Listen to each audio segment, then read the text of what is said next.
Alors, on constate aussi que dans le bâtiment résidentiel, donc cette fois-ci, si on parle du bâtiment collectif, vous voyez ce petit schéma-là, je ne sais pas si vous le voyez bien,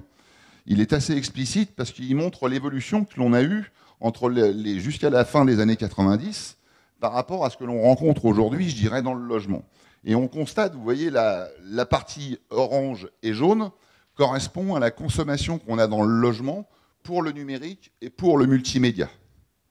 Et on se rend compte aujourd'hui que dans un logement, le numérique et le multimédia pèsent grosso modo 30% de la consommation électrique du logement. Donc c'est un des premiers postes